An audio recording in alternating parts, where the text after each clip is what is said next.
मतलब एक कारण नहीं है, बहुत ज़्यादा। एक तो जेनेटिक है कि अगर देखा गया कि जैसे किसी सिस्टर को है तो उसकी बहन को भी होगा, या मदर को है तो इट पासेस डाउन।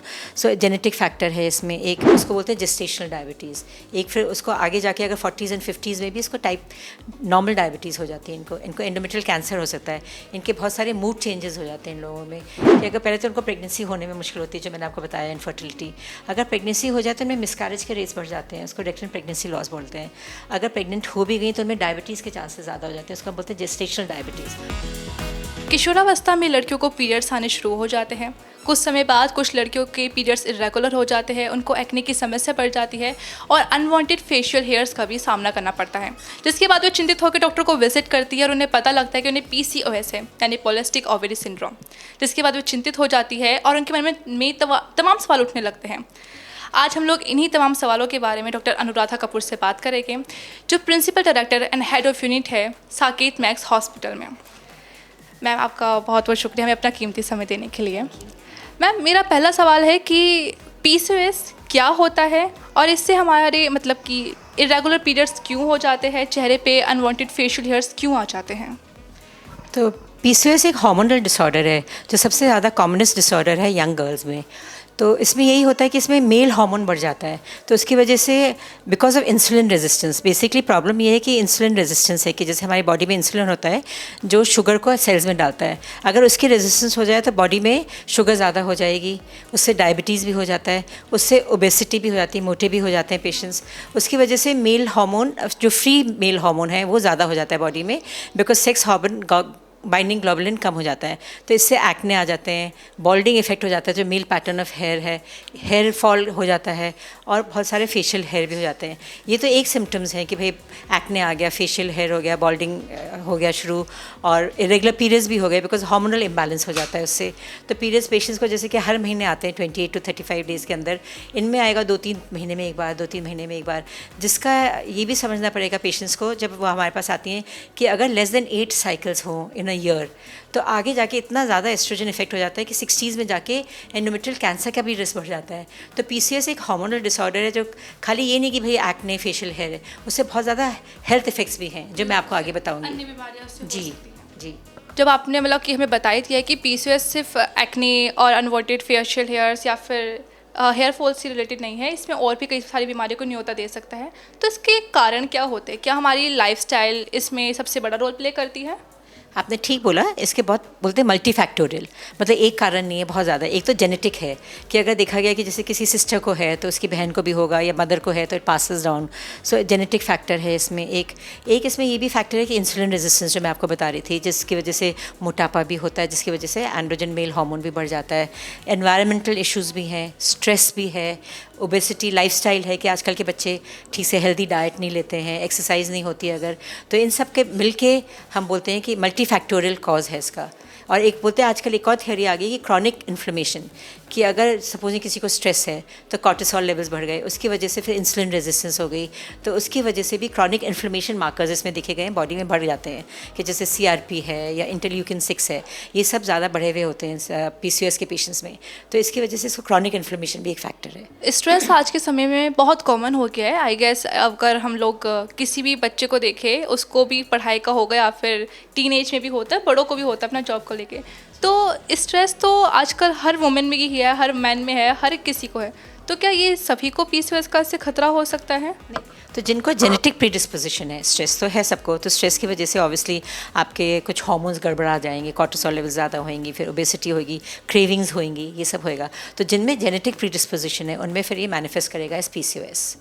और PCOS से खाली ये नहीं कि आपको ये सिम्टम्स होंगे, एक्ने, फेशियल है, रेगुलर पीरियड्स, इससे इनफर्टिलिटी हो जाती है। बहुत कॉमन है कि about 70 to 80% of PCOS patients have infertility, जो ट्रीट कर सकते हैं, बट होती है। इनको डायबिटीज़ हो जाती है। एक डायबिटीज़ होती है जो प्रेगनेंसी में होती है, उसको बोलते हैं जेस्टेशनल डायबिटीज़। एक फिर उसको आगे जाके अगर 40s एंड 50s में भी इसको टाइप नॉर्मल डायबिटीज़ हो जाती है। इनको एंडोमेट्रियल कैंसर हो सकता है। इनके बहुत सारे मूड चेंजेस हो जाते हैं इन लोगों में, इनमें बिकॉज ऑफ इनकी इमेज ख़राब है अपनी, क्योंकि एक्ने है, मोटापा है, फेशियल हेयर है, तो सेल्फ एस्टीम कम हो जाता है। तो बहुत सारे इनको साइकोलॉजिकल इश्यूज़ भी हो जाते हैं, लाइक डिप्रेशन, एंग्जाइटी।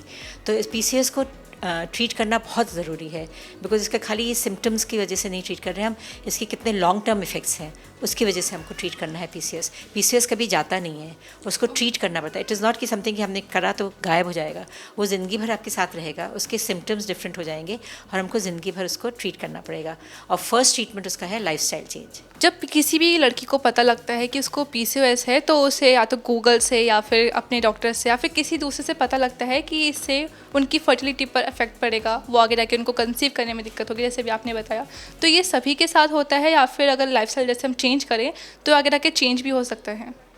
बहुत अच्छा सवाल है। तो 70 to 80% of PCOS patients have infertility, ये तो है, बट ये है कि इसको ट्रीट भी कर सकते हैं हम। और फर्स्ट ट्रीटमेंट लाइफस्टाइल है कि अगर वो वज़न कम कर लेंगी अपना, तो बोलते हैं कि अगर 5 to 10% ऑफ वेट लॉस भी कर लिया उन्होंने तो उनके पीरियड्स भी रेगुलर हो जाएंगे, उनका ओवुलेशन जो बेसिकली एग नहीं बनता, जैसे हर लेडी का हर महीने एक एग बनता है, तो पीसीओएस में क्या होता है कि वो छोटे छोटे एग्स बन जाते हैं बट कोई भी हेल्दी एग नहीं बनता है।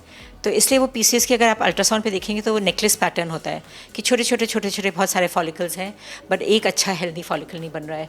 तो हम इनको अगर लाइफस्टाइल वेट लॉस करेंगे, रोज़ एक्सरसाइज करेंगे, जैसे at least 150 minutes of exercise per week करना चाहिए।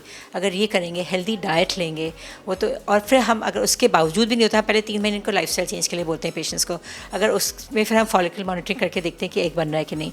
अगर वो भी नहीं बन रहा तो हमारे पास दवाइयाँ हैं, जैसे लेट्रोजोल है या कोई और दवाई है जिससे कि हम एग बनाना इंड्यूस करते हैं। 3rd डे से हम देते हैं, 5 दिन के लिए देते हैं, फिर हम फॉलिकल मॉनिटरिंग करते हैं अल्ट्रासाउंड से, तो फिर हमने देखा है कि उनमें फिर एग्स बनने लग जाते हैं। एंड ये आपको चिंता नहीं करना चाहिए because most of the patients of PCOS treatment के साथ कंसीव कर जाती हैं। तो मतलब सभी को ऐसे चिंता करने की ज़रूरत नहीं है। लेकिन आपने बताया कि अभी इसमें ओबेसिटी का सबसे बड़ा रोल होता है, इसको हमें वजन को कम करने की कोशिश करनी चाहिए। लेकिन पीसीओएस का मतलब ओबेसिटी से जाना जाता है कि अगर आपको पीसीओएस है तो आपका मोटापा भी बढ़ जाएगा।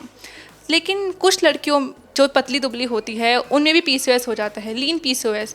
तो इसका कारण क्या है कि किसी में ओबेसिटी हो रही है, कोई लड़की बिल्कुल पतली है?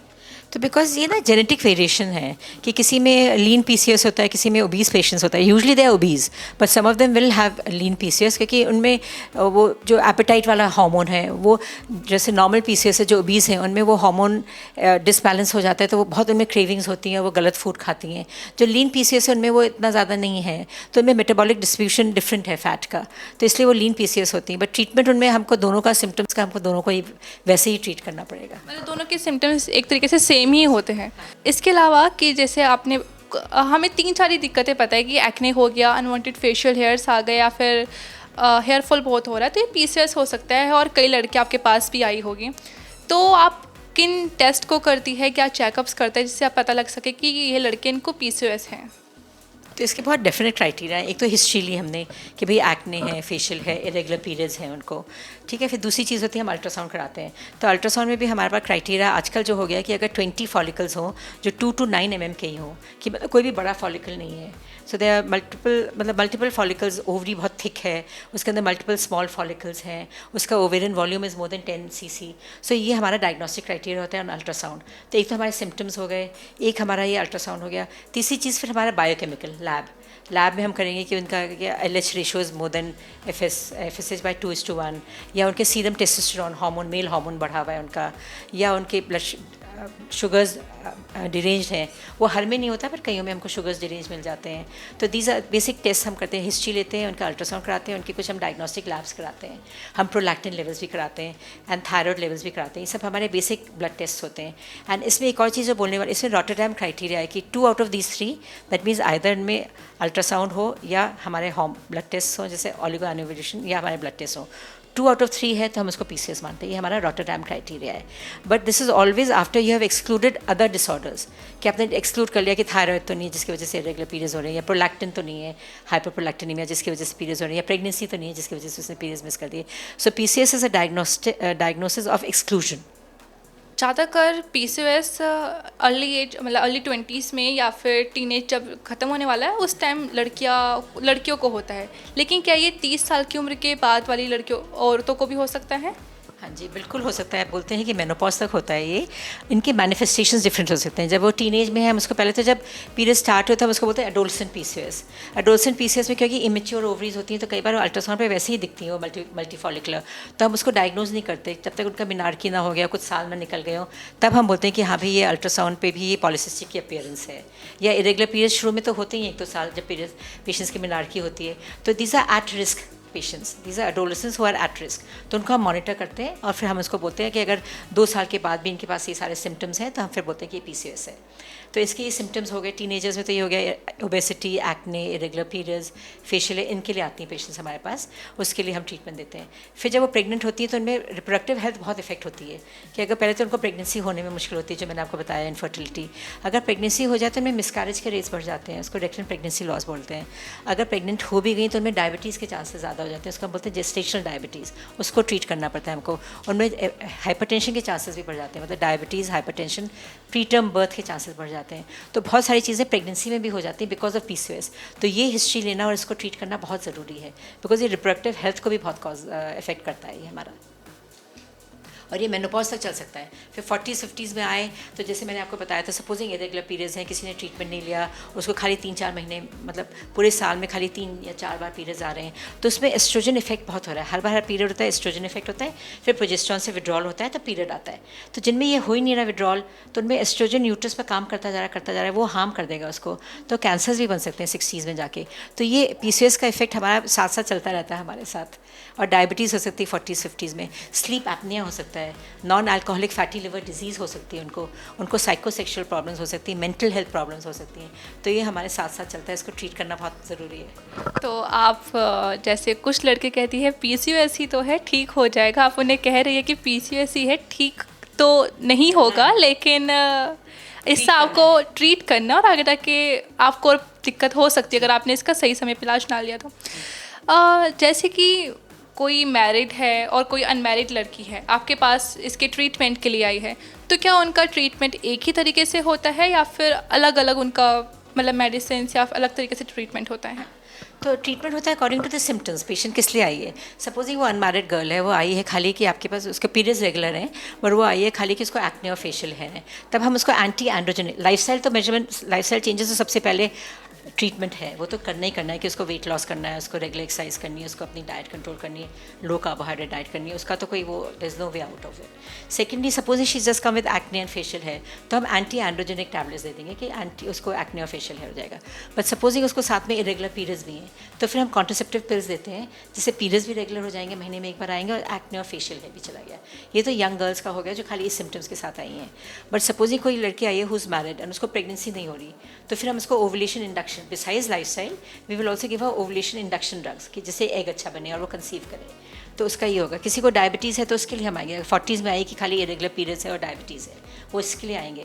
तो इरेगुलर पीरियड्स के लिए हम फिर ओरल कॉन्ट्रासेप्टिव पिल्स देंगे, डायबिटीज़ के लिए हम एंटी डायबिटिक्स देंगे। अगर किसी को ये है कि इरेगुलर पीरियड्स हो रहे हैं बट 40s एंड 50s में, तो हम एंडोमेट्रियल बायोप्सी भी करेंगे, क्योंकि हमको देखना है, मतलब कि हमको ये देखना है कि कहीं कोई अंदर शक की चीज़ तो नहीं पनप रही है। तो treatment will depend on the age and according to the symptoms.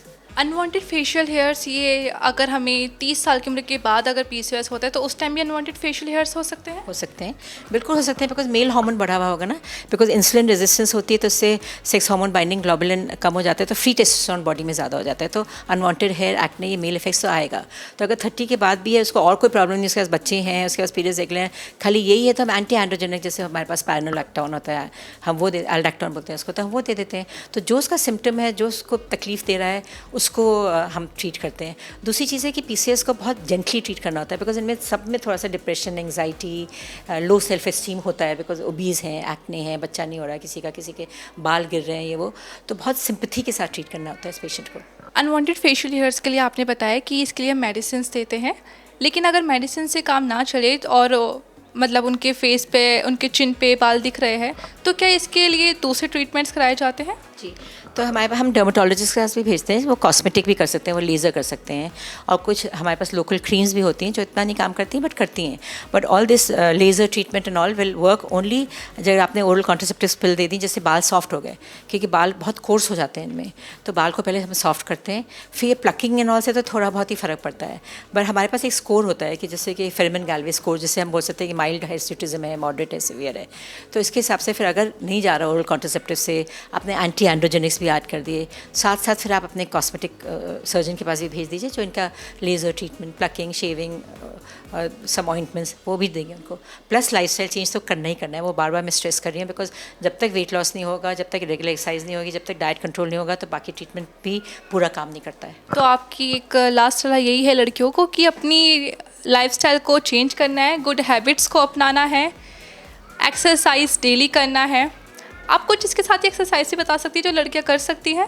तो बोलते हैं कि मॉडरेटली विगरस एक्सरसाइज, जैसे कि आप रेगुलर वॉक्स भी करें, रोज़ स्विमिंग करें, अगर आप अपनी जॉगिंग करना चाहते हैं जॉगिंग कर लिए, वॉट एवर आपका डॉक्टर अलाउ करता है। ये नहीं कि आप सबको विगरस एक्सरसाइज करनी है, इवन मॉडरेट पेसेस ठीक हमारे लिए, बट 150 मिनट्स तो मिनिमम करना है in a week. You can break it के 30 मिनट्स 5 डेज़ अ वीक, बीच में आपने एक ब्रेक दे दिया, अपने आप को स्विमिंग करो, साइकिलिंग करो, जॉगिंग करो, आप खाली वॉक करो, ब्रिस्क विक करो, जो आपने करना है आप कर सकते हैं। पीसीओएस को लेके कई लड़कियां डर जाती है तो कई इसको बिल्कुल कॉमन समझती हैं, लेकिन अभी हमने डॉक्टर अनुराधा कपूर से जाना कि ये सिर्फ एक आम बीमारी नहीं है जो ट्रीटमेंट के साथ चली जाएगी, ये आपका पीछा कभी नहीं छोड़ेगी, लेकिन ट्रीटमेंट के साथ इसको कम किया जा सकता है, इसको कंट्रोल किया जा सकता है।